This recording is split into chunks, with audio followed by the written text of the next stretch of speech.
Hello students. मेरा नाम अखिल काबरा है। मैं राजकीय पॉलिटेक्निक महाविद्यालय अजमेर में प्रवक्ता कंप्यूटर के पद पर कार्यरत हूँ। आज हम जो टॉपिक पढ़ेंगे उसका नाम है स्ट्रक्चर्स, और इसके अंतर्गत हम पढ़ेंगे कॉन्सेप्ट ऑफ स्ट्रक्चर, डिक्लेरेशन किस तरह किया जाता है स्ट्रक्चर का, और किस तरह accessing of structure elements, initialisation of structure elements, और किस प्रकार से स्ट्रक्चर एलिमेंट्स स्टोर किए जाते हैं मेमोरी में। तो सबसे पहले हम देखते हैं कि स्ट्रक्चर का यूज क्यों किया जाता है। तो जो एक साधारण वेरिएबल होता है वो क्या कर सकता है, एक सिंगल डेटा को स्टोर कर सकता है। इसी तरह हमने देखा कि एक एरे क्या कर सकता है कि एक से अधिक डेटा स्टोर कर सकता है, लेकिन एरे की क्या विशेषता है कि जो डेटा उसमें स्टोर होगा वो एक ही प्रकार का डेटा होगा, यानी सारे डेटा अर्थात एरे का हर एक एलिमेंट एक ही प्रकार का डेटा स्टोर कर सकता है with common name and common data type. ये हमने पहले भी देखा था कि एरे की क्या विशेषता है, एक ही प्रकार के डेटा का समूह जिसमें हर एक एलिमेंट में एक ही प्रकार का डेटा होगा और पूरे एरे का एक कॉमन नेम होगा, और एरे का हर एक एलिमेंट एक दूसरे से जुड़ी हुई कंटिन्यूअस मेमोरी लोकेशंस में स्टोर किया जाएगा। तो मैं यहाँ जोड़ दूंगा कि एरे में जो डेटा स्टोर होता है उसकी डेटा टाइप एक ही प्रकार की होती है। ऐसा नहीं है कि एरे का एक एलिमेंट इंटीजर टाइप का होगा या दूसरा एलिमेंट उसका रियल टाइप का हो सकता है या तीसरा एलिमेंट कैरेक्टर टाइप का हो सकता है, ऐसा एरे में नहीं होगा। तो ऐसा कहाँ हो सकता है, ऐसा स्ट्रक्चर में हो सकता है। तो C supports a constructed data type known as structure. Structure is used when we wish to store dissimilar data together. जैसा भी मैंने बताया, structure is used when we wish to store dissimilar data together. Structure कब काम में लिया जाता है, जब हमें अलग अलग तरह के डेटा टाइप्स के डेटा एक साथ स्टोर करने हो। A structure is a convenient tool for handling a group of logical related data items. अब डेटा तो अलग अलग डेटा टाइप्स के हो सकते हैं, लेकिन वो आपस में लॉजिकली रिलेटेड होना चाहिए, अर्थात उन डेटा में आपस में एक तार्किक संबंध होना चाहिए। डेटा का डेटा टाइप्स अलग अलग हो सकता है, लेकिन वो आपस में लॉजिकली जुड़े हुए होने चाहिए। जैसे मान लीजिए हमें किसी स्टूडेंट्स का डेटा स्टोर करना है, तो किसी स्टूडेंट्स के डेटा में क्या क्या हो सकता है, स्टूडेंट का नाम हो सकता है जो कि निश्चित रूप से कैरेक्टर टाइप का होगा, रोल नंबर हो सकता है जो पूर्णांक में होता है अर्थात इंटीजर टाइप का डेटा होगा, मार्क्स हो सकते हैं उसके विभिन्न सब्जेक्ट में मार्क्स मार्क्स रियल टाइप के भी हो सकते हैं, जरूरी नहीं पूर्णांक में ही मार्क्स हो, परसेंटेज हो सकता है, ये भी आवश्यक नहीं कि पूर्णांक में हो, रियल टाइप का हो सकता है। The concept of structure is similar to that of a record in many other languages. जैसा कि अन्य लैंग्वेजेस में रिकॉर्ड्स मेंटेन किए जाते हैं रोज एंड कॉलम्स के रूप में। अब जैसे स्टूडेंट्स का नाम हुआ, उसका रोल नंबर हुआ, उसके विभिन्न सब्जेक्ट में मार्क्स हुए, परसेंटेज इत्यादि, ये डेटा में स्टोर करना। तो डेटा अलग अलग डेटा टाइप का है, लेकिन आपस में लॉजिकली रिलेटेड है। तो अब इस तरह के डेटा को स्टोर हम एरे के द्वारा तो नहीं कर सकते। मान लीजिए हमारे पास 100 स्टूडेंट्स है तो हमें 100 रिकॉर्ड्स इस तरह के स्टोर करने, एरे के द्वारा ये कार्य नहीं किया जा सकता, क्योंकि एरे का गुण यह है कि उसमें एक ही प्रकार का डेटा स्टोर कराया जा सकता है। अब यहाँ तो अलग अलग तरह के डेटा है, कोई इंटीजर टाइप का है, कोई रियल टाइप का है, कोई कैरेक्टर टाइप का है। इसी तरह हम एक और एग्जांपल लेते हैं। Suppose we want to store data about book, किताबों का डेटा इकट्ठा करना है, स्टोर करना है। किताबों के डेटा में क्या क्या हो सकता है, किताब का, पुस्तक का यानी बुक का नाम, अब नाम है तो वो स्ट्रिंग डेटा होगा, किताब का प्राइस, कीमत, फ्लोट डेटा होगा, number of pages in the book, तो number of pages integer type का डेटा होगा। तो अब अगर हमें ये स्टोर करना है और मान लीजिए 3 किताबों के लिए स्टोर करना है, तो हमारे पास एक तरीका तो है एरे का, दूसरा तरीका है स्ट्रक्चर का। देखते हैं क्या होता है। पहला तरीका देखते हैं, construct individual arrays, one for storing names, another for storing price and another for storing number of pages। हमें 3 किताबों का डेटा स्टोर करना है, तो तीनों किताबों में क्या क्या डेटा होगा? नेम होगा, प्राइस होगा, नंबर ऑफ पेजेस होंगे। ये हर एक किताब के लिए होगा तीनों डेटा। तो हमें क्या करना होगा, अगर हमें एरे से इम्प्लीमेंट कर रहे हैं तो हमें एक एरे तो बनाना होगा नाम के लिए, जिसमें तीनों किताबों के नेम्स स्टोर होंगे, यानी एक एरे तो कैरेक्टर डेटा के लिए, एक एरे हमें बनाना होगा उसके प्राइस को स्टोर करने के लिए, यानी एक एरे होगा रियल टाइप का, और एक एरे हमें लेना होगा नंबर ऑफ पेजेस के लिए, जो कि होगा इंटीजर टाइप का। अब मान लीजिए हमें किताबों से संबंधित और भी डेटा इकट्ठा करना हो उन्हीं 3 किताबों के लिए। किस तरह का डेटा? मान लीजिए name of author, name of publisher, date of purchase या किताब का edition. Then we would be required to use a number of arrays, तो हमें और भी बहुत सारे एरेज लेने पड़ेंगे। तो टू सॉल्व द प्रॉब्लम, इस तरह की समस्या को हल करने के लिए हम एरे को प्रयोग में लेंगे, तो हमें बहुत सारे एरे काम में लेने पड़ेंगे, तो काफी जटिल और कॉम्प्लेक्स हो जाएगा। No doubt this approach allows us to store names, price, number of pages, purchase, date of purchase, edition, name of author. But this program becomes more difficult to handle as the number of items relating to the book go on increasing। जैसा भी मैंने बताया कि हम जो जो किताब से संबंधित डेटा बढ़ाते जाएंगे तो हमें एरेज भी ज़्यादा लेने पड़ेंगे। अब ज़्यादा एरे लेने पड़ेंगे तो इस तरह के प्रोग्राम को लिखने में हमें बहुत प्रॉब्लम फेस करनी होगी, क्योंकि जितने ज़्यादा एरे होंगे उतना ही कॉम्प्लेक्स प्रोग्राम होता जाएगा। तो टू सॉल्व द प्रॉब्लम, इस समस्या से हल करने के लिए, इस समस्या से पार पाने के लिए हम क्या करेंगे, C provides a special data type. तो सी में हमें इस तरह की जो प्रॉब्लम्स है उनको दूर करने के लिए एक स्पेशल डेटा टाइप दिया है, उसका नाम है स्ट्रक्चर। जैसा मैंने अभी भी बताया था, स्ट्रक्चर में हम विभिन्न प्रकार की डेटा टाइप्स के डेटा को स्टोर कर सकते हैं। तो a structure contains a number of data types grouped together. These data types may or may not be of the same type. Structure contains a number of data types grouped together. Structure क्या करता है, अपने आप में कई तरह के data types को स्टोर कर सकता है। स्ट्रक्चर एक यूजर डिफाइंड डेटा टाइप होता है, अर्थात स्टैंडर्ड टाइप का डेटा टाइप नहीं है, ये यूजर द्वारा डिफाइन किया गया डेटा टाइप होगा। जैसे इंट, फ्लोट, कैर, ये तो क्या है, हमने नहीं बनाए, अर्थात यूजर डिफाइंड नहीं है। लेकिन स्ट्रक्चर जो है वो कैसा डेटा टाइप होगा, user defined data type. Structure is a user-defined data type in C language which allows us to combine data of different types together. Structure क्या है, एक user-defined data type है जो कि हमें विभिन्न प्रकार के डेटा टाइप्स को एक साथ काम में लेने का अलाउ करता है।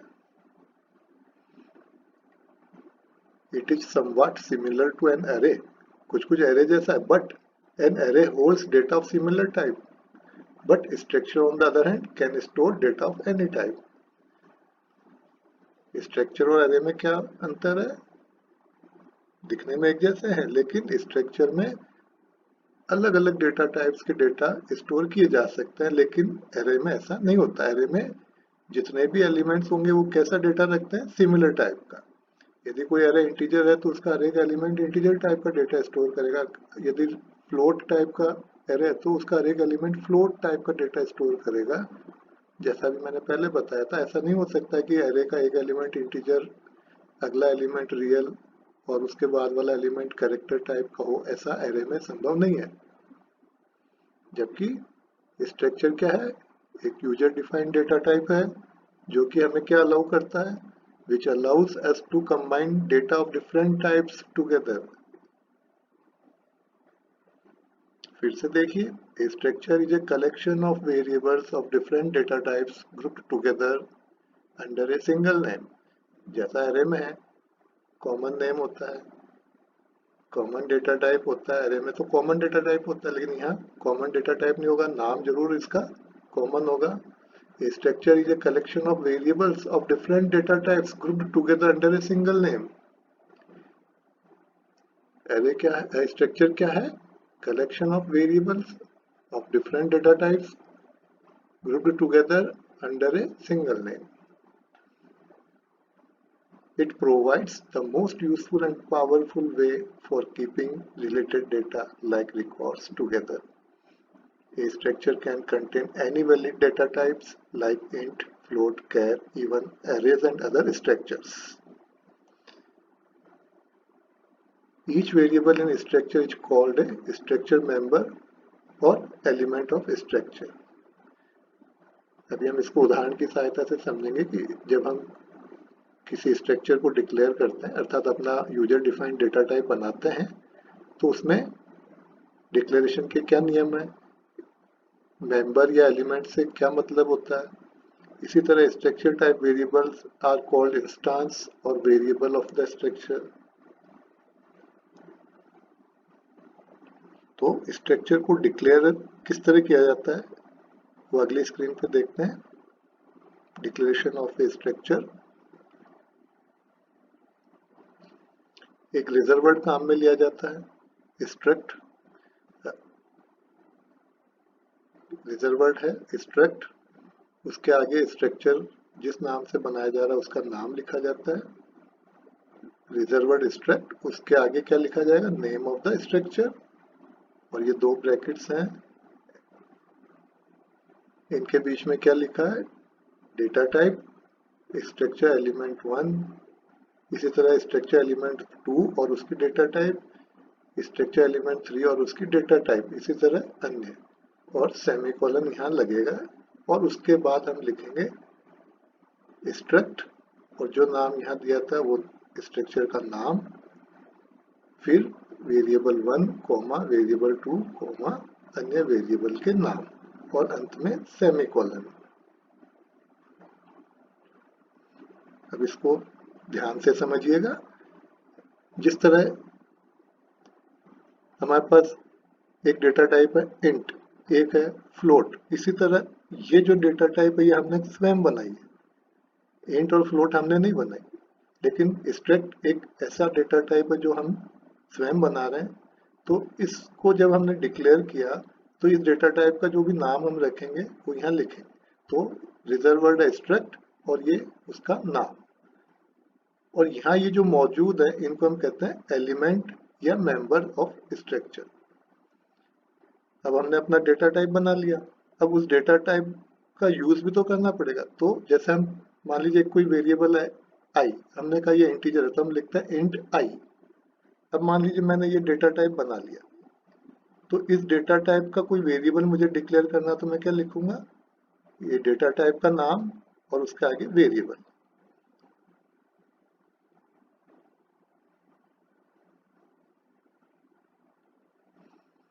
देखिएगा इस स्क्रीन पे, अभी हमने जो बुक वाला उदाहरण लिया था, किताब वाला उदाहरण, यहाँ पे मैंने एक डेटा टाइप बनाया बुक के लिए, स्ट्रक्ट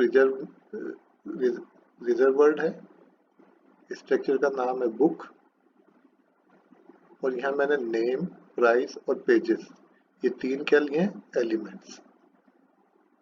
इनको हम मेंबर भी कहते हैं. अब जैसा मैंने पहले बताया था, किसी भी किताब का जो नाम होगा वो कैरेक्टर टाइप का होगा, प्राइस फ्लोट टाइप का होगा, पेजेस इंटीजर टाइप के होंगे. तो जो नेम, प्राइस और पेजेस हैं, ये इनकी डेटा टाइप हमने साथ में लिखी है. डेटा टाइप, एलिमेंट का नाम, डेटा टाइप और एलिमेंट का नाम, डेटा टाइप और एलिमेंट का नाम.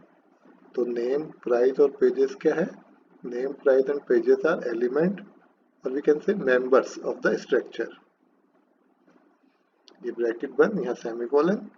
अब ये जो डेटा टाइप हमने बना ली, तो हमने क्या करा, इस डेटा टाइप के 3 variable b1, b2, b3 declare कर दिए। b1, b2, b3 क्या है? Structure variable. इन b1, b2, b3 की डेटा टाइप क्या है? Struct book. तो हमने क्या लिखा? Struct book b1, b2, b3। फिर से मैं एक उदाहरण से समझाता हूँ। मान लीजिए हमारे पास कोई वेरिएबल i है, कैसा है? इंटीजर टाइप का है, तो हम कहते हैं कि इंट i। अब मेरे पास एक वेरिएबल है, अब स्ट्रक्चर को देखते हुए बताइए। मेरे पास एक वेरिएबल है b1 और इसकी डेटा टाइप क्या है? Struct book. तो हम क्या लिखेंगे इसको? Struct book b1। इसी तरह मान लीजिए एक वेरिएबल है b2, तो मैं इसके लिए क्या लिखूंगा? Struct book b2। इसी तरह एक वेरिएबल है b3, तो मैं इसकी डेटा टाइप घोषित करना चाहता हूं, तो कैसे लिखूंगा? Struct book b3। और इनको एक ही स्टेटमेंट में लिखना हो तो हम लिखेंगे struct book b1, b2, b3 और सेमीकोलन। और विस्तार से समझिए। Once the new structure data type has been defined, जब हमने एक नई प्रकार की डेटा टाइप डिफाइन कर दी तो क्या होगा? One or more variable can be declared to be of that data type. जब हमारे पास एक नई डेटा टाइप आ गई तो अब हम उस डेटा टाइप को काम में भी तो लेंगे। तो उसके काम में लेने के से मतलब है कि अब हम उस डेटा टाइप के वेरिएबल घोषित कर सकते हैं। For example, the variable b1, b2, b3 can be declared to be of the data type struct book. जैसा अभी भी मैंने बताया, b1, b2, b3 क्या है? Variables of that type. किस तरह के? स्ट्रक्ट बुक टाइप के variable. Each one of these variables has 3 elements. b1, b2, b3 जो 3 स्ट्रक्ट बुक टाइप के वेरिएबल हैं, इनके हर एक के 3 एलिमेंट होंगे। कौन कौन से 3 होंगे?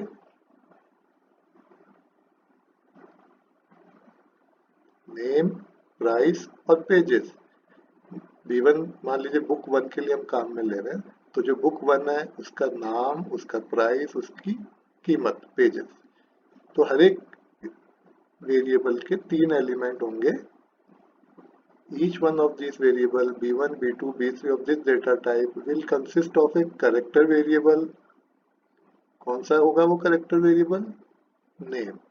इसी तरह a float variable called price. इसी तरह integer variable called pages. तो हर एक वेरिएबल के लिए ये 3 एलिमेंट होंगे। b1 के लिए भी 3 होंगे, b2 के लिए भी 3 होंगे, b3 के लिए भी ये 3 एलिमेंट होंगे। मैं वापस पीछे की स्क्रीन पे जाता हूँ। डिक्लेरेशन ऑफ स्ट्रक्चर, ये हमने जनरल फॉर्म इसका डिक्लेरेशन ऑफ स्ट्रक्चर का सिंटैक्स देखा।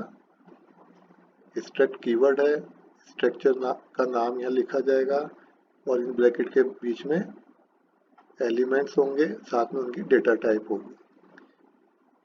और जब हमने ये डेटा टाइप डिफाइन कर ली तो हमें जो वेरिएबल काम में लेना है वो इस डेटा टाइप को घोषित करते हुए उन वेरिएबल का नाम लिख दिया। यानी इन वेरिएबल की डेटा टाइप क्या होगी? इस स्ट्रक्चर टाइप का, इस स्ट्रक्चर की जो डेटा टाइप हमने बताई वो इन वेरिएबल की डेटा टाइप है।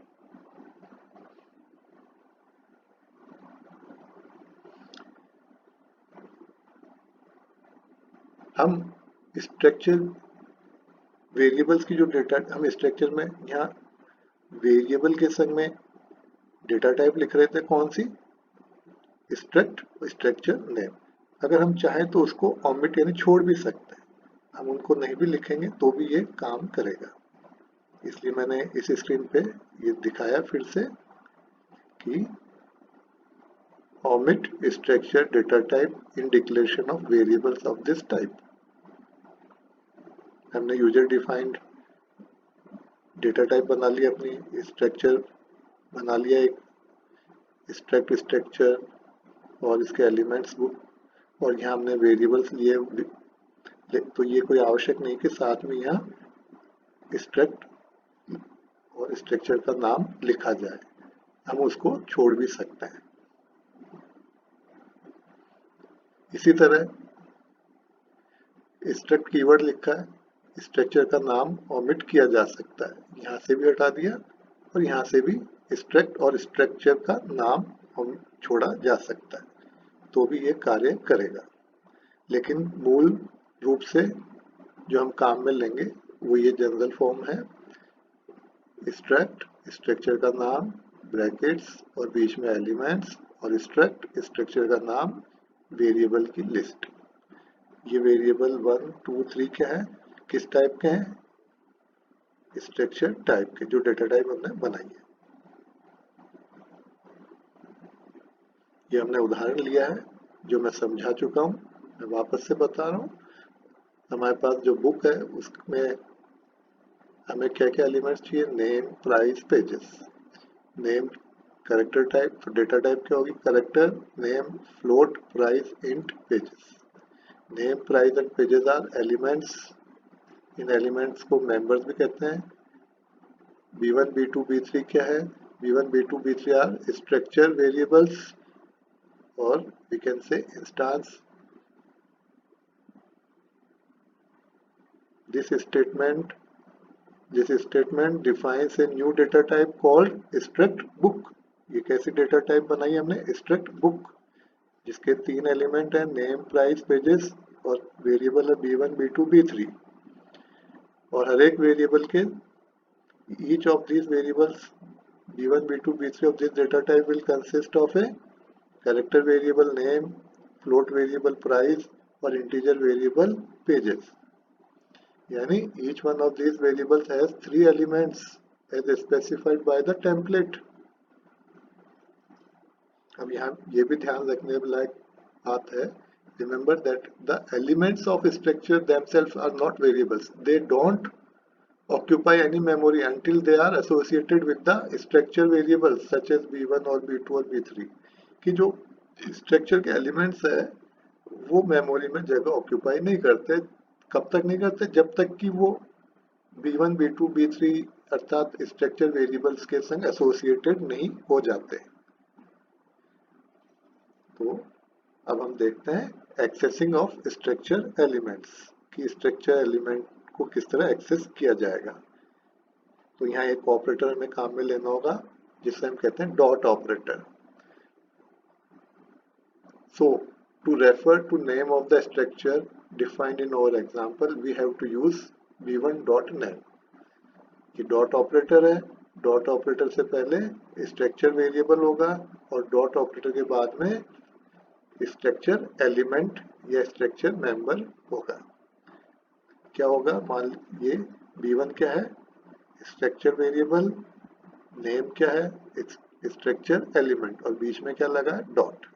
इसी प्रकार यदि हमें रेफर करना है किसको, प्राइस को, तो हम क्या लिखेंगे, मान लीजिए हमें पहली किताब है जिसके प्राइस को रेफर करना है तो हम लिखेंगे B1 डॉट प्राइस। यदि दूसरी किताब का प्राइस रेफर करना है तो हम लिखेंगे B2 डॉट प्राइस। तीसरी के लिए क्या लिखेंगे, B3 डॉट प्राइस। इसी तरह B1 dot name, B2 dot name, B3 dot name. Similarly, to refer to pages, we would use B1 dot pages। B1 क्या है, वेरिएबल, स्ट्रक्चर वेरिएबल, पेजेस क्या है, स्ट्रक्चर एलिमेंट। इसी तरह और क्या हो सकता है, सेकंड बुक के लिए मैंने काम में लिया था B2, तो और उसके पेजेस को रेफर करना, तो मैं मतलब उसमें कुल कितने पेजेस है तो मैं लिखूंगा B2 डॉट पेजेस। इसी तरह B3 डॉट पेजेस। तो किस तरह किसी भी स्ट्रक्चर के एलिमेंट को एक्सेस किया जा सकता है, with the help of dot operator.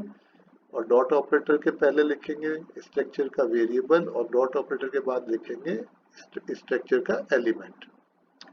Note that before the dot there must always be a structure variable and after the dot there must always be a structure element और structure member. हमने जब declare करना देख लिया, उसके बाद हमने देखा किस तरह स्ट्रक्चर एलिमेंट को एक्सेस किया जाएगा। अब हम देखते हैं कि इनिशियलाइजेशन ऑफ स्ट्रक्चर एलिमेंट्स, किस तरह स्ट्रक्चर एलिमेंट्स को इनिशियल वैल्यू प्रदान की जाएगी। तो like ordinary variables and arrays, structure elements और structure members can also be initialized. In structure initialization, we always initialize structure members और structure elements with respect to a particular structure variable. हम उसी उदाहरण को वापस लेते हैं। हमने हमारी यूजर डिफाइंड डेटा टाइप बनाई है स्ट्रक्ट बुक। हमने एक स्ट्रक्चर बनाया जिसका नाम है इस बुक, स्ट्रक्ट बुक। इसके 3 एलिमेंट है, name, price, pages, character name, float, price, int, pages. और इसके वेरिएबल्स हैं, स्ट्रक्ट बुक टाइप के वेरिएबल है b1 b2 b3। b1 b2 b3 क्या है? Structure variable. Name, price, pages क्या है? Structure element. तो अगर मैंने कहा b1 डॉट नेम यानी पहली किताब का नाम, तो उसको कैसे एक्सेस करेंगे? तो b1 डॉट नेम, ये मेरा एक असाइनमेंट ऑपरेटर। मैंने कहा x, तो मैंने क्या असाइन कर दिया उसको? Value x। इसी तरह b1 डॉट प्राइस, तो उसको मैंने वैल्यू असाइन कर दी। इसी तरह b1 डॉट पेजेस, उसको एक वैल्यू असाइन कर दी। तो हम with the help of assignment operator, साथ में हमने अभी जो पढ़ा कि किस तरह एक्सेस किया जाता है डॉट ऑपरेटर की सहायता से, तो इन दोनों का प्रयोग करके हमने इनमें वैल्यूज असाइन कर दी। किनमें? एलिमेंट्स में। b1 dot name, b1 dot price, b1 dot pages. तो b1 डॉट नेम में मैंने असाइन किया x, इसमें 125.00 क्योंकि ये रियल है। प्राइस क्या है? रियल। इसी तरह पेजेस की डेटा टाइप क्या है? Integer. b1 dot pages equals to 300। Similarly मैंने सेकंड बुक के लिए b2 dot name equals to y, यानी उसका नाम, ये वैल्यू असाइन कर दी। b2 डॉट प्राइस, ये वैल्यू असाइन कर दी। b2 डॉट पेजेस, ये वैल्यू असाइन कर दी। इसी तरह b3 के लिए भी b3 dot name, b3 dot price, b3 dot pages, ये हमने वैल्यूज असाइन कर दी। बहुत ही सिंपल सा तरीका है। हमने क्या करा? असाइनमेंट ऑपरेटर काम में लिया, और साथ में अभी मैंने बताया था किस तरह एलिमेंट्स को एक्सेस करेंगे with the help of dot operator. Dot operator से पहले स्ट्रक्चर वेरिएबल आता है और डॉट ऑपरेटर के बाद में स्ट्रक्चर एलिमेंट आता है। और उससे पहले मैंने बताया था कि हर एक वेरिएबल ये 3 एलिमेंट से एसोसिएटेड रहेगा। तो जैसे b1 वेरिएबल है तो उसके 3 एलिमेंट मैंने बताए थे, नेम, प्राइस और पेजेस। तो b1 dot name, b1 dot price, b1 dot pages और असाइनमेंट ऑपरेटर की सहायता से इसको वैल्यूज इनिशियलाइज कर दी। In above initialization, the values is assigned to individual elements or members with its corresponding variable b1, b2, b3. हम इस तरीके से जो स्क्रीन पे दिख रहा है, इस मेथड से भी वैल्यूज असाइन कर सकते हैं। Like ordinary variables and arrays, structure variables can also be initialised where they are declared. मतलब जहां हम उनको डिक्लेयर कर रहे हैं वेरिएबल्स को, उसी स्थान पे इनको वैल्यू भी असाइन कर सकते हैं। कैसे कर सकते हैं? ये देखिए, ये हमने एक अपना स्ट्रक्चर डिफाइन किया, स्ट्रक्ट बुक। बुक इसका नाम है स्ट्रक्चर का। इसके 3 एलिमेंट, नेम, प्राइस, पेजेस। और ये b1, b2, b3 क्या है? स्ट्रक्चर बुक टाइप के वेरिएबल, यानी b1, b2, b3 are the variables of this structure. और अभी मैंने बताया हर एक वेरिएबल तीनों एलिमेंट से एसोसिएटेड रहेगा। तो ये मैंने वैल्यूज ब्रैकेट्स के मध्य में एक साथ 3 वैल्यू तीनों एलिमेंट की, name, comma, price, comma, pages. इसी तरह b2 के लिए जो 3 एलिमेंट है उनकी वैल्यूज ब्रैकेट के बीच में रख दी, कॉमा से सेपरेट कर दी, नेम, प्राइस, पेजेस। इसी तरह b3 के लिए तीनों एलिमेंट की value, name, price, pages, separated by comma, और अंत में सब हर बार सेमीकोलन लगाना ही है। तो देखिएगा b1 जो कि 3 एलिमेंट से एसोसिएटेड है, तो ये तीनों वैल्यू। b2 जो एक स्ट्रक्चर बुक टाइप का वेरिएबल है, उसके तीनों एलिमेंट की वैल्यूज एक ही लाइन में लिख दी गई है, सेपरेटेड बाय कॉमा और इन ब्रैकेट्स के बीच में। तो छात्रों, आज हमने देखा किस तरह स्ट्रक्चर को डिक्लेयर किया जाता है, किस तरह स्ट्रक्चर एलिमेंट्स को एक्सेस किया जाता है, किस तरह स्ट्रक्चर एलिमेंट्स को इनिशियलाइज यानी उनमें वैल्यूज स्टोर कराई जा सकती है। ये हमने आज सीखा। अगले लेक्चर में हम इन जो भी आज हमने पढ़ा इनकी मदद से हम प्रोग्राम लिखेंगे सी में। धन्यवाद।